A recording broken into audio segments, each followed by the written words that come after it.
Homeless man rescues child from fire. Family discovers he's a forgotten war hero. The bitter wind howled through the quiet streets of Maplewood, a suburban enclave that prided itself on its picturesque homes and manicured lawns. As twilight descended on this crisp winter evening, the Mitchell family settled into their familiar routines within the warmth of their two-story colonial house. Sarah Mitchell, her auburn hair pulled back in a messy bun, bustled about the kitchen. The aroma of roasting chicken and herbs filled the air as she prepared dinner, her mind preoccupied with the upcoming PTA meeting and Lily's dance recital. In the adjacent living room, Tom Mitchell reclined in his favorite leather armchair, his attention captured by the latest political drama unfolding on the evening news. The soft glow of the television illuminated his furrowed brow as he absently scratched at the stubble on his chin. Upstairs, 7-year-old Lily sat cross-legged on her bedroom floor, lost in a world of imagination.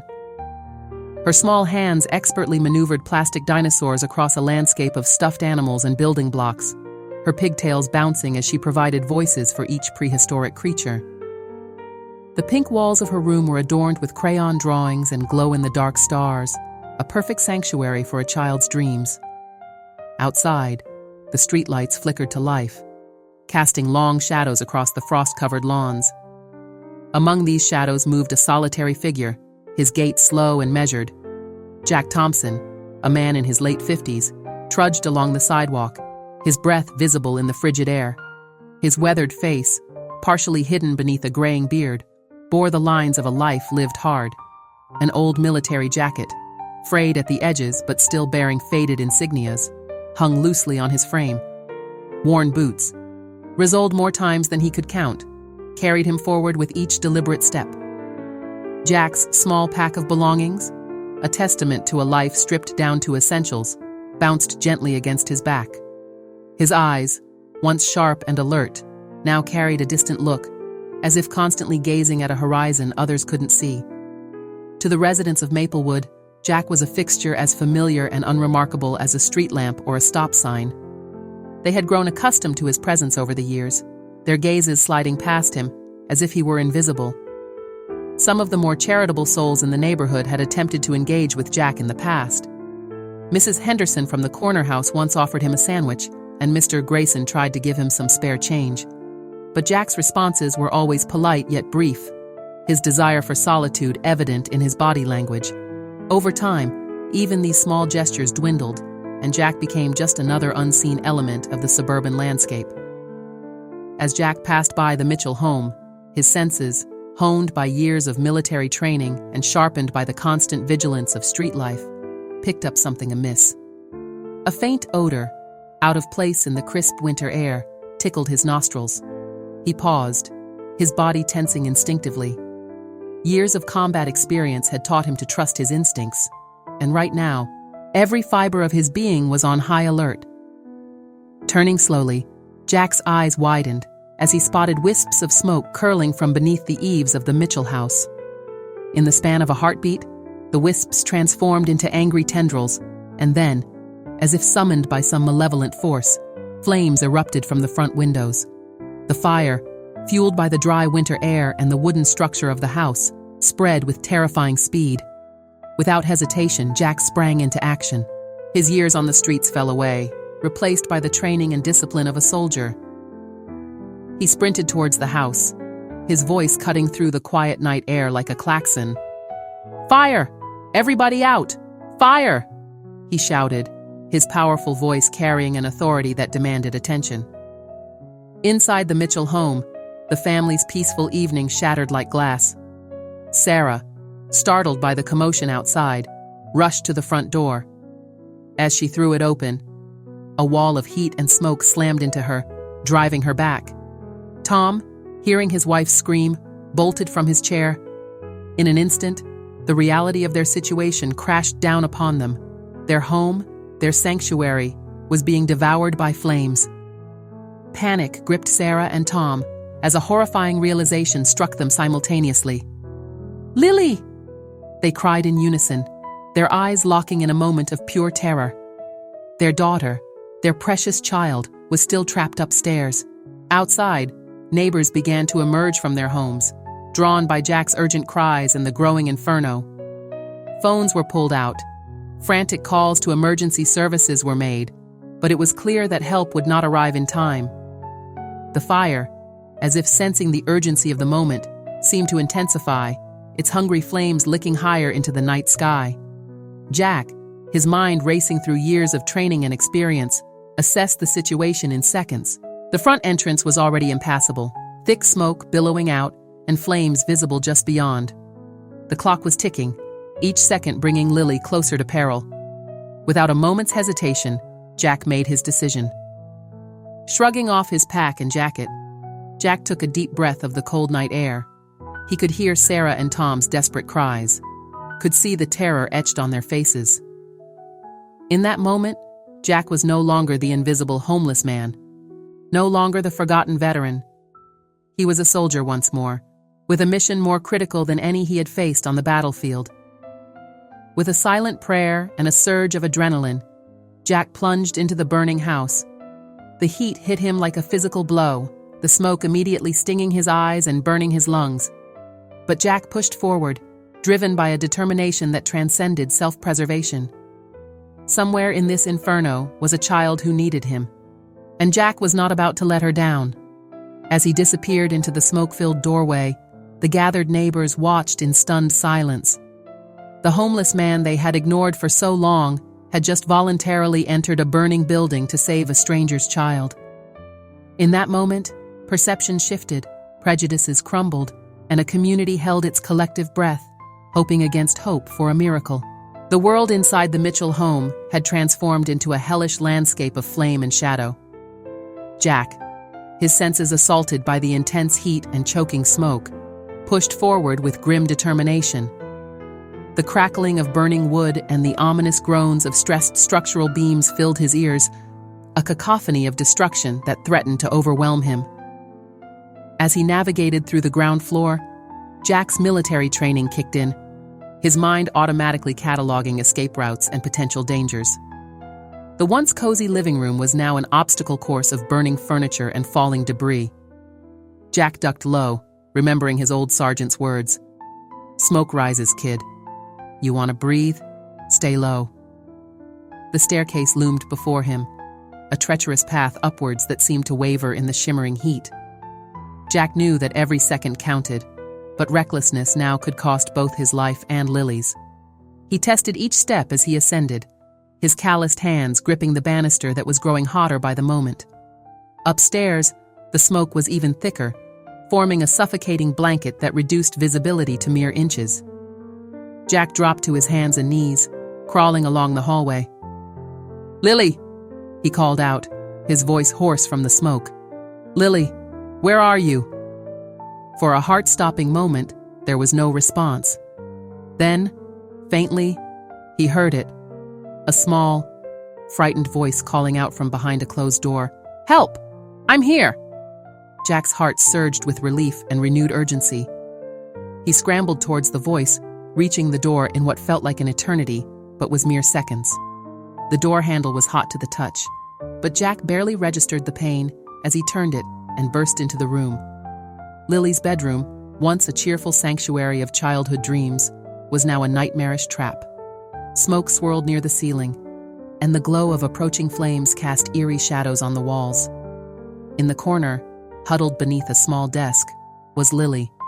Her face was streaked with tears and soot, her eyes wide with terror. Jack's face, fierce with determination, softened as he met Lily's gaze. "It's okay, sweetheart," he said, his voice gentle despite the chaos around them. "I've got you. We're going to get out of here." Lily hesitated for a moment. This stranger before her, a stark contrast to the monsters of flame that threatened to consume her world. But there was something in Jack's eyes, a steadiness and warmth that cut through her fear. She reached out, and Jack scooped her into his arms. "Close your eyes and hold on tight," Jack instructed, grabbing a blanket from the bed and wrapping it around Lily. He cradled her against his chest, using his body as a shield against the heat and debris. The journey back through the burning house was a gauntlet of fire and falling timber. Jack moved with the precision of a soldier in combat, each step calculated, each decision potentially life-altering. The staircase, stable just minutes ago, now creaked ominously under their weight. Halfway down, a thunderous crack split the air. Jack looked up to see a section of the ceiling collapsing, bringing with it a shower of burning debris. In a split second, he made his choice. Clutching Lily tightly, he leapt the remaining stairs, rolling as he hit the ground floor to absorb the impact. Pain shot through his shoulder, but Jack ignored it, scrambling to his feet. The front door, their portal to safety, was just feet away, but the fire seemed determined to thwart their escape. Flames licked at the doorframe, and the heat was nearly unbearable. Jack looked down at Lily, her face buried against his chest, trusting him completely. In that moment, he felt a surge of something he hadn't experienced in years: purpose, the weight of a life depending on him. With a roar that was part pain, part defiance against the inferno surrounding them, Jack charged forward. He burst through the doorway in a shower of sparks and smoke, the cool night air hitting him like a physical blow. On the lawn, Sarah and Tom Mitchell stood with their neighbors, their faces masks of hope and terror. As Jack emerged from the burning house, a hush fell over the gathered crowd. For a moment, time seemed to stand still. Jack, soot-covered and bleeding, stood tall amidst the chaos, Lily safe in his arms. Then, as if a spell had been broken, a cheer erupted from the onlookers. Sarah and Tom rushed forward, their arms outstretched, tears streaming down their faces. Jack gently handed Lily to her parents, his voice raspy as he said, "She's safe." The reunion was a blur of tears, hugs, and whispered thanks to whatever higher power had brought their daughter back to them. As the adrenaline began to ebb, the toll of his heroic efforts caught up with Jack. His lungs burned with every breath, and the pain in his shoulder flared. The world began to spin, the flickering lights of the fire trucks that had just arrived blurring into a dizzying kaleidoscope. Jack swayed on his feet, his body finally betraying him. As he began to collapse, several pairs of hands reached out to catch him. The last thing he saw before darkness claimed him was Lily's face, looking at him not with fear, but with the pure, unadulterated gratitude of a child who had been given a second chance at life. As consciousness slipped away, Jack felt something he hadn't experienced in years: the warmth of human touch, the sense of being truly seen. In saving Lily, he had done more than rescue a child from a burning building.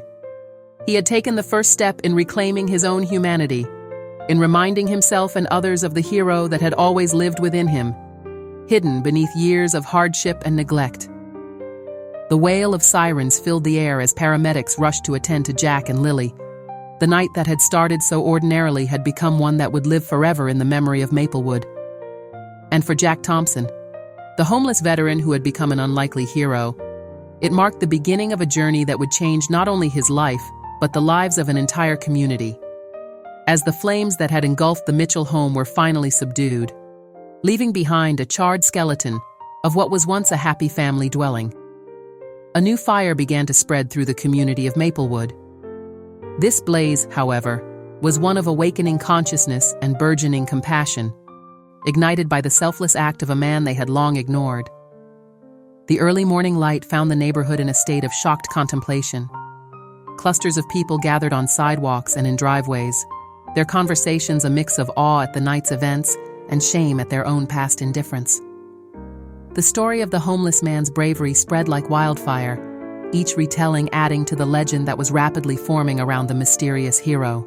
At the center of this whirlwind stood the Mitchell family, still reeling from their narrow escape and the miracle of their daughter's rescue.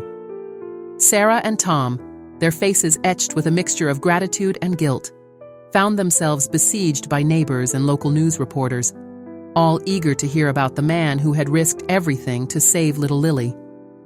We don't even know his name," Sarah admitted, her voice cracking with emotion. "He's been walking these streets for years, and we never once stopped to talk to him. And now, he's saved our daughter's life." Tom, his arm protectively around his wife's shoulders, added, "I've seen him around, always in that old military jacket. I used to wonder about his story, but I never took the time to ask. God, what kind of people does that make us?" As the Mitchells grappled with their emotions, the local news team seized upon the story with fervor. The headline, "Homeless Hero Saves Child from Inferno," blazed across television screens and newspapers, capturing the imagination of a public always hungry for tales of unlikely heroism. Maplewood, a town that had prided itself on its picturesque facades and well-manicured lawns, suddenly found itself under a microscope, its treatment of its less fortunate residents laid bare for all to see. The cognitive dissonance was palpable as residents struggled to reconcile their self-image as a caring community with the reality of their collective neglect. Mayor Eleanor Winters, sensing both the potential PR disaster and the opportunity for redemption, called an emergency town meeting. The community center, usually reserved for bake sales and yoga classes, was packed to capacity. The air buzzed with tension and anticipation as Mayor Winters took the podium. "My fellow citizens of Maplewood," she began, her voice carrying a weight that silenced the murmuring crowd. "Last night, we witnessed an act of extraordinary courage and selflessness. A man whom many of us have passed by without a second glance risked his life to save one of our children. This man, whose name we don't even know, has shown us the true meaning of heroism and community." As the mayor spoke, a palpable sense of shame settled over the room. Eyes that had once slid past Jack now brimmed with tears of remorse and admiration. The cognitive dissonance was almost audible as long-held prejudices crumbled in the face of undeniable heroism. "But let us not congratulate ourselves too quickly," Mayor Winters continued, her tone sharpening. "This event has exposed a failing in our community. We have been too content in our comfort, too willing to look away from those who needed our help. Today, we must ask ourselves, what kind of community do we want to be?" The question hung in the air, challenging each person in the room to confront their own biases and shortcomings. The silence that followed was heavy with introspection and the stirrings of resolve. Breaking the silence, Mrs. Henderson, the elderly woman from the corner house, stood up shakily. I gave him a sandwich once," she said, her voice quavering. "But then I stopped. I thought it wouldn't make a difference. I was wrong. We were all wrong." Her words seemed to open a floodgate. One by one, residents stood up, sharing their own encounters with Jack. Fleeting moments of kindness, followed by years of indifference. Each story added another layer to the portrait of a man who had been living in their midst, unseen and unacknowledged. As the meeting progressed, the mood in the room began to shift. The initial shame and guilt gave way to a surge of determination. Ideas began to flow. Proposals for homeless outreach programs, suggestions for job training initiatives, plans for affordable housing projects. The community that had long prided itself on its manicured lawns was now channeling that energy into cultivating compassion. Meanwhile, at Maplewood General Hospital, a different kind of vigil was taking place. The waiting room was filled with an eclectic mix of people: the Mitchell family, off-duty firefighters who had responded to the blaze, and a growing number of community members who felt compelled to be there. Lily, cleared by the doctors after being treated for minor smoke inhalation, sat on her mother's lap, clutching a stuffed animal tightly. Her eyes were fixed on the doors leading to the intensive care unit where Jack was being treated. "Is the hero man going to be okay, Mommy?" she asked, her small voice carrying in the quiet room. Sarah hugged her daughter close, her own eyes glistening with unshed tears. "The doctors are doing everything they can, sweetheart. We just have to wait and hope." As the hours ticked by, more people trickled into the waiting room. Mr. Grayson, the man who had once offered Jack some spare change, arrived with a large thermos of coffee and a box of donuts for those keeping vigil. "Least I could do," he muttered, looking embarrassed by the grateful smiles he received. Outside the hospital, a small crowd had gathered. Word had spread quickly, and people from neighboring towns had come to show their support. They stood quietly, many holding candles, creating a circle of light in the gathering dusk. Back in the waiting room, a doctor finally emerged, looking tired but cautiously optimistic. "He's stable," she announced to the anxious crowd. "The smoke inhalation was severe, and he has some second-degree burns, but he's fighting hard. The next 24 hours will be critical." A collective sigh of relief rippled through the room, followed by a spontaneous outbreak of applause. It was more than just celebration for Jack's prognosis.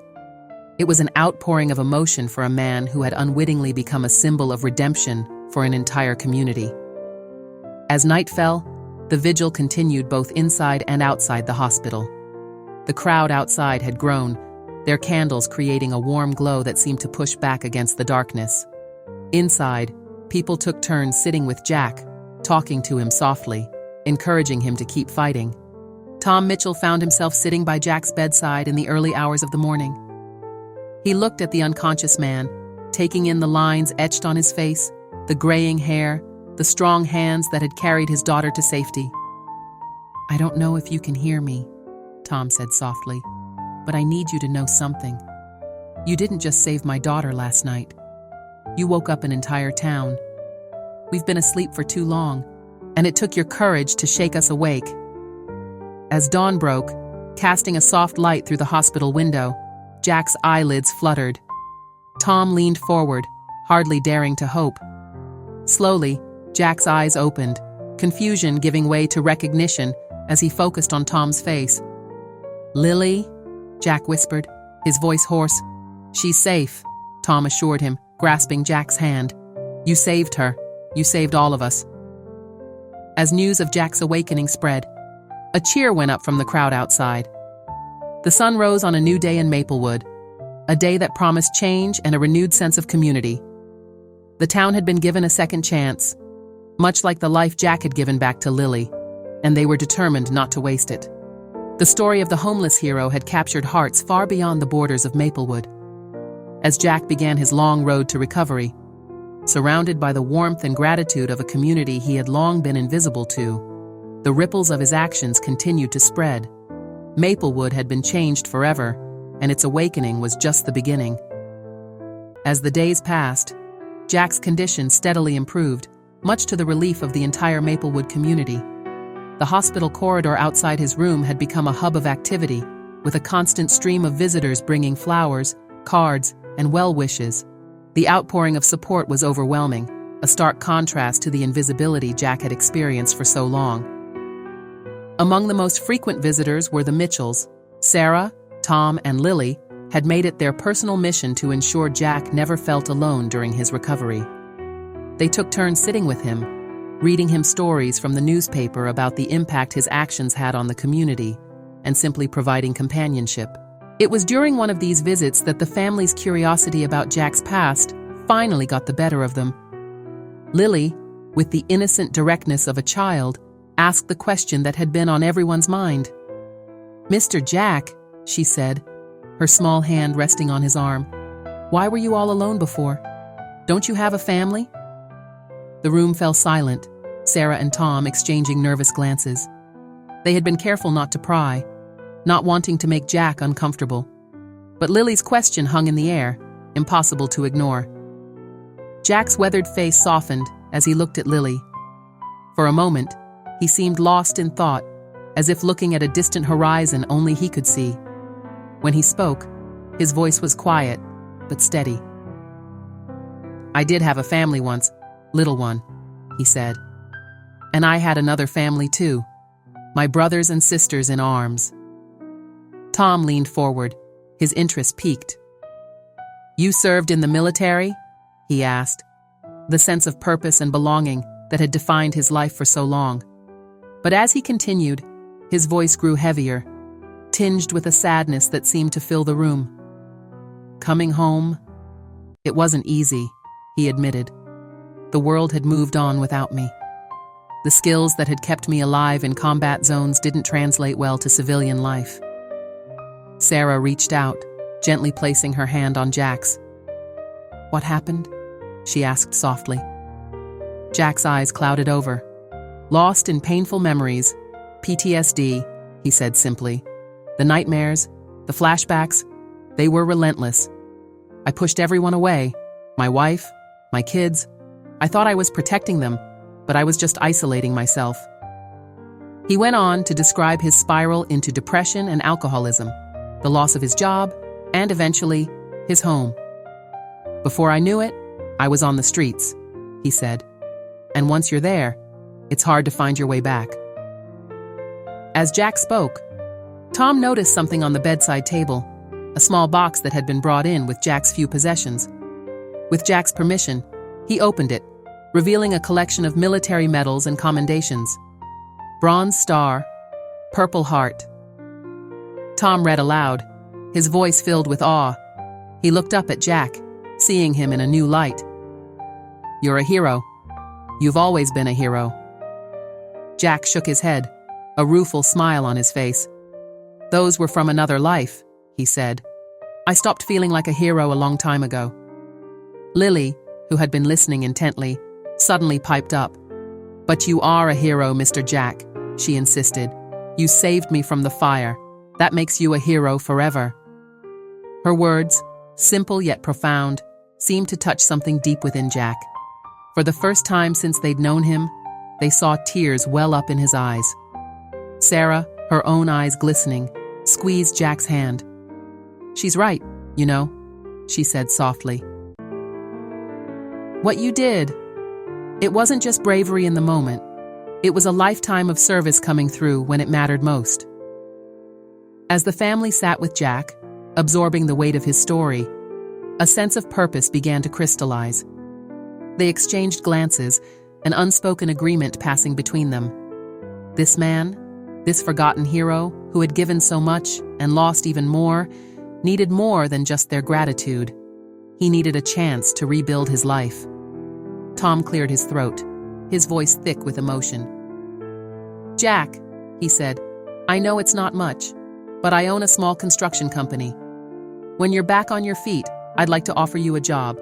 If you're interested, that is." Jack looked at Tom, surprise and a flicker of hope crossing his face. "You'd do that?" he asked, his voice barely above a whisper. Sarah jumped in, her mind already racing with possibilities. "And we can help you find a place to live," she added. "There's a veterans call support group in town. I'm sure they'd be more than willing to help." As the Mitchells continued to talk, outlining plans and possibilities, Jack listened in stunned silence. For years, he had existed on the fringes of society, unseen and forgotten. Now, in the wake of one selfless act, he found himself not just seen, but valued. The world that had seemed so cold and indifferent was suddenly full of warmth and possibility. Lily, sensing the emotional undercurrent in the room, climbed onto Jack's bed and gave him a gentle hug. "Don't be sad, Mr. Jack," she said. "You're not alone anymore. You're part of our family now." In that moment, surrounded by the love and support of the Mitchell family, Jack felt something he hadn't experienced in years: hope. The road ahead would not be easy, he knew. The scars of his past, both physical and emotional, would take time to heal. But for the first time in a long time, he felt ready to face that journey. As the sun began to set outside the hospital window, casting a warm glow over the room, Jack realized that in saving Lily, he had also saved himself. The fire that had nearly claimed a young life had also burned away the invisible barriers that had kept him isolated for so long. The story of Jack Thompson, the homeless veteran turned local hero, was far from over. In fact, it felt like a new chapter was just beginning, not just for Jack, but for the entire community of Maplewood. The story of Jack Thompson, once a nameless figure on the streets of Maplewood, began to spread like wildfire. What had started as a local tale of heroism quickly captured the imagination of people far beyond the town's borders. The narrative of a forgotten war hero who had saved a child from a burning building struck a chord with many, highlighting issues of veteran care and homelessness that had long simmered beneath the surface of American society. Sarah Mitchell, feeling a deep sense of responsibility to share Jack's story, reached out to local news outlets. She recounted the night of the fire, her voice trembling with emotion as she described how Jack had risked his life to save Lily.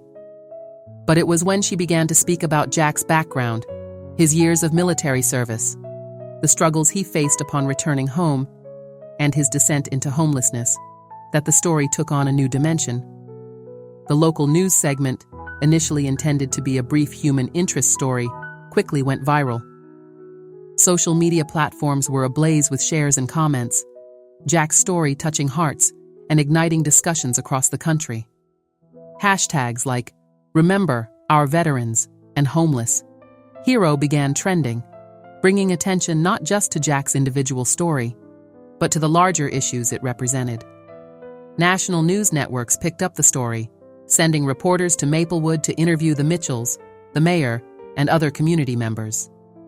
The hospital where Jack was recovering became a hub of media activity, with journalists clamoring for a chance to speak with the man himself. Jack, still weak from his injuries but growing stronger each day, was initially overwhelmed by the attention. He had spent years trying to blend into the background, and now he found himself thrust into the spotlight. But as he began to understand the impact his story was having, he made a decision to use this unexpected platform for good. In his first televised interview, Jack spoke candidly about his experiences. His voice, gravelly from years of hardship, carried a weight that commanded attention. He talked about the challenges of reintegrating into civilian life after years in combat zones, the isolation he felt, and the gradual erosion of his support systems. "When you're out there on the streets," he said, his eyes distant, "you become invisible. People look right through you, and after a while, you start to believe that's all you are, a ghost, a shadow. You forget that you ever were anything else." His words resonated deeply with viewers across the nation. Veterans, organizations, and advocacy groups, seeing an opportunity to bring attention to their cause, began reaching out.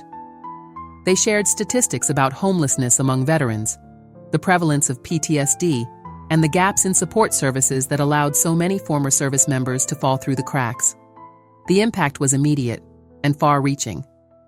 Politicians on both sides of the aisle began calling for reviews of veteran support programs.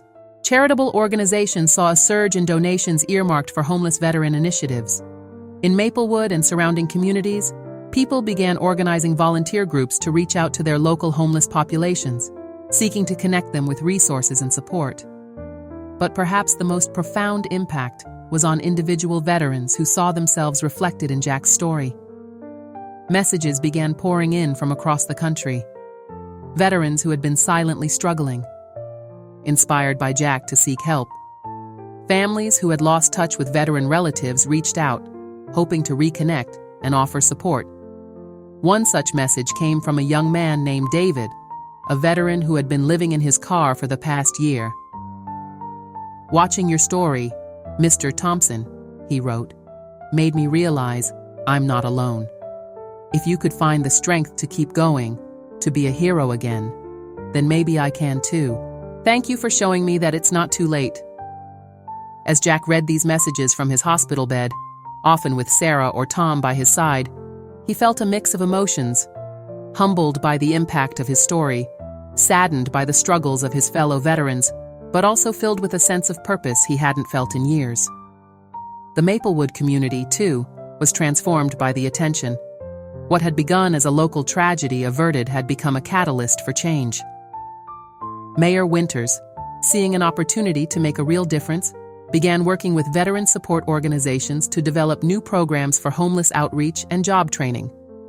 Local businesses, inspired by Tom Mitchell's offer to Jack D., started reaching out to veteran support groups, offering job opportunities and apprenticeships. The high school began a program to connect students with local veterans, fostering intergenerational relationships and ensuring that the sacrifices of service members would not be forgotten. As the days passed and Jack grew stronger, the story continued to evolve. Documentarians approached him about sharing his story in greater depth. Book publishers reached out, interested in a memoir that would detail not just the night of the fire, but his entire journey from decorated soldier to homeless veteran to unexpected hero. Jack, with the support of the Mitchells and his new network of friends in Maplewood, carefully considered these opportunities. He knew that his story had the power to make a difference. Jack, with the support of the Mitchells and his new network of friends in Maplewood, carefully considered these opportunities. He knew that his story had the power to make a difference, to shine a light on issues that had long been overlooked. But he was also acutely aware of the responsibility that came with this newfound platform. After much deliberation, Jack decided to collaborate on a book that would tell his story in full. He hoped that by sharing the details of his journey, the triumphs and the struggles, the moments of heroism, and the long, dark nights of despair, he could offer both a warning and a beacon of hope to others who might be walking a similar path. As Jack worked with a ghostwriter to piece together his memoir, he found the process both cathartic and challenging. Reliving the traumatic experiences of war and the subsequent years of homelessness was often painful, but it also helped him to process events he had long buried. The book, titled Invisible Warrior: From Battlefield to Streets to Redemption, was released 6 months after the night of the fire. It quickly climbed the bestseller lists, its raw honesty and powerful message resonating with readers across the country. In the book's final chapter, Jack reflected on the night that had changed everything. "I've been asked many times if I consider myself a hero for what I did that night. The truth is, when I ran into that burning house, I wasn't thinking about heroism. I was thinking about a little girl who needed help, and I knew I could help her. In that moment, I remembered who I was, not the invisible man on the street, but the soldier who had sworn to protect others. If there's one thing I want people to take from my story, it's this. Every person you pass on the street has a story. Every homeless veteran was once someone's son or daughter, someone's comrade in arms. We are not defined by our lowest moments, but by our capacity to rise again, to find purpose and meaning, even in the darkest of times. But to my fellow veterans who might be struggling, you are not alone. Your service mattered, and you matter. It's never too late to reach out, to accept help, to begin again." And to everyone else, look around you. Really see the people in your community. A simple act of kindness, a moment of genuine human connection, can be the first step in changing a life. I know this because it happened to me. The impact of Jack's book rippled through society. It was added to required reading lists in schools, sparking discussions about civic responsibility and the long-term costs of war. Veterans support groups used it as a tool to reach out to those who had fallen through the cracks. Politicians cited it in debates about healthcare and housing policy.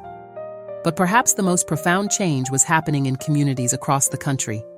Inspired by Maplewood's example, towns and cities began implementing their own programs to support homeless veterans. The Maplewood Model, as it came to be known, emphasized community engagement, job training, mental health support, and stable housing as key components in helping veterans reintegrate into civilian life. Jack, now fully recovered and working full-time at Tom's construction company, found himself in high demand as a speaker.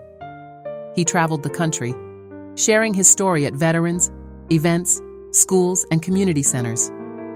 Every time he spoke, he made sure to emphasize that his story was just one of many. "I'm not special," he would say. "I'm just one guy who got a second chance. But there are thousands more out there who deserve that same chance. It's up to all of us to make sure they get it." As the one-year anniversary of the fire approached, Maplewood prepared for a special commemoration. The town had changed dramatically in the past year. The site of the Mitchell's old house, once a charred reminder of near tragedy, had been transformed into a small park dedicated to veterans. A statue stood at its center, not of Jack, as some had suggested, but of a simple park bench with an empty jacket draped over it, a reminder of the invisible veterans in every community. On the day of the commemoration, Jack stood before a crowd of familiar faces, the Mitchells, his co-workers, neighbors who had become friends.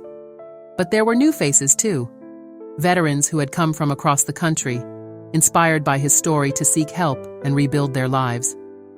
As he looked out at the gathering, Jack felt a sense of peace he hadn't known in years.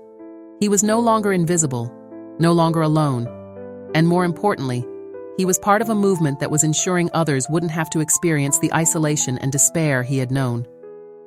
The story of Jack Thompson, the forgotten hero who had found his way back to the light, had become more than just one man's journey. It had become a catalyst for change, a reminder of the power of compassion, and a testament to the enduring strength of the human spirit. As Jack stepped up to the podium to speak, he carried with him the weight of his experiences, but also the lightness of hope. His story wasn't over. In many ways, he felt it was just beginning. And as he looked out at the faces before him, he saw not just his past reflected back, but the promise of a better future for veterans everywhere. The forgotten war hero had been remembered, and in remembering him, a nation had begun to remember all those who had been left behind. It was a new chapter, not just for Jack, but for communities across America, a chapter of recognition, respect, and renewed commitment to those who had sacrificed so much in service of their country. In the wake of Jack Thompson's inspiring story and the national attention it garnered, the town of Maplewood underwent a profound transformation. What began as a collective response to one man's heroic act blossomed into a community-wide commitment to support veterans and address the issue of homelessness. Mayor Eleanor Winters, recognizing the unique opportunity presented by the spotlight on Maplewood, spearheaded a series of initiatives aimed at making lasting change. She convened a task force comprised of local business owners, veterans, advocates, social workers, and community leaders to develop a comprehensive plan of action. "We have a chance to do something truly meaningful here," Mayor Winters declared at the first meeting of the task force. "Jack's story has opened our eyes and our hearts. Now it's time to translate that into concrete action." The task force's first order of business was to address the immediate needs of homeless veterans in Maplewood and the surrounding areas. They organized a series of outreach events, setting up in parks and other areas where homeless individuals were known to gather. Volunteers, many of whom had never engaged with the homeless population before, found themselves face to face with the reality of life on the streets. One such volunteer was Derek, a high school senior who had been moved by Jack's story. At an outreach event in Maplewood Central Park, Derek met James, a Vietnam veteran who had been living on the streets for over a decade. "I served my country," James told Derek, his voice a mixture of pride and bitterness. "Never thought I'd end up like this." For Derek, the encounter was eye-opening. He realized that each homeless person had a story, a past, and the potential for a better future. Inspired, Derek started a club at his high school dedicated to veteran outreach and support. Meanwhile, the business community in Maplewood stepped up in a big way. Following Tom Mitchell's example, many local companies began actively recruiting homeless veterans for job openings. They worked with the task force to develop training programs that would help veterans transition their military skills to civilian jobs. Sarah Mitchell, drawing on her experience as a teacher, collaborated with the local community college to create a program specifically designed to help veterans complete their education. The program offered flexible schedules, counseling services, and peer support groups to address the unique challenges faced by veteran students. "Education can be a powerful tool for reintegration," Sarah explained at the program's launch. "It's not just about getting a degree, it's about providing a sense of purpose and a path forward." The faith community in Maplewood also played a crucial role. Churches, synagogues, and mosques came together in an unprecedented show of unity, pooling their resources to address the housing crisis facing many veterans. They converted unused spaces into temporary shelters and worked with local landlords to secure affordable housing options for veterans transitioning off the streets. Reverend Grace Chen of Maplewood United Church summed up the interfaith effort. "Our differences in doctrine pale in comparison to our shared belief in helping those in need. These veterans served all of us, regardless of our faith. Now it's our turn to serve them." As these initiatives took root, the impact on Maplewood was palpable. The number of homeless veterans in the town steadily decreased as more found housing, employment, and a rekindled sense of belonging in the community. But the change wasn't just in the statistics. It was in the very fabric of the town. Residents who had once averted their eyes from homeless individuals now stopped to chat, to offer assistance, to simply acknowledge their presence. The invisible had become visible, and with that visibility came a restoration of dignity. Jack Thompson, now employed full-time at Tom's construction company and living in a small apartment of his own, marveled at the change. "A year ago, I was nobody," he reflected during a community meeting. "Now, people smile at me on the street, ask how I'm doing. It's not just about having a job or a place to live. It's about being part of something again." The Maplewood model, as it came to be known, began to attract attention from other communities across the country. Delegations from towns and cities far and wide came to observe and learn, hoping to replicate Maplewood's success in their own communities. But it wasn't just other towns that took notice. As word of Maplewood's transformation spread, it caught the attention of state and federal policymakers. Senator Gabriela Rodriguez, a veteran herself, visited Maplewood to see the changes firsthand. "What's happening here in Maplewood is nothing short of remarkable," Senator Rodriguez declared after her visit. "This town has provided us with a blueprint for how we can address veteran homelessness and reintegration on a national scale." Inspired by Maplewood's example, Senator Rodriguez introduced legislation aimed at funding similar initiatives across the country. The bill, unofficially dubbed the Jack Thompson Act, proposed increased funding for veteran housing, job training, and mental health services. As the one-year anniversary of the fire approached, Maplewood prepared for a celebration, not just of Jack's heroic act, but of the community's collective response to it. The town green was transformed into a festival ground, with booths showcasing the various initiatives that had sprung up over the past year. The highlight of the celebration was the unveiling of a new community center dedicated to veteran support and outreach. The center, built on the site of the old abandoned warehouse where Jack had often sought shelter, stood as a physical testament to the town's transformation. As Jack cut the ribbon to officially open the center, he was surrounded by familiar faces: the Mitchells, Mayor Winters, his colleagues from the construction company, and many of the veterans who had found new hope through Maplewood's programs. But there were new faces too, veterans from neighboring towns, inspired by Maplewood's example to seek help and become part of the change. In his speech at the opening, Jack's voice trembled with emotion as he addressed the crowd. "A year ago, I was a shadow, a man who had lost his way. But this community, all of you, you saw me. You reminded me of who I was, of who I could be. And in doing so, you've changed not just my life, but the lives of so many others." He gestured to the new community center behind him. "This building, this program, it's not about me. It's about all of us. It's about remembering that we're all part of something bigger than ourselves. It's about making sure that no veteran, no person, ever feels invisible again." As Jack's words rang out over the assembled crowd, there was a sense that this was more than just a local celebration. It was the start of something bigger, a movement that had the power to reshape how communities across the nation viewed and supported their veterans. The story of Maplewood, of a town transformed by compassion, of a forgotten hero remembered, of a community coming together to make a difference, had become a beacon of hope. It stood as a powerful reminder that change was possible, that no one was beyond help, and that the truest measure of a society was how it treated its most vulnerable members. As the sun set on the celebration, casting a warm glow over the town green, there was a palpable sense of promise in the air. The journey that had begun with a single act of heroism had blossomed into a movement of compassion and change.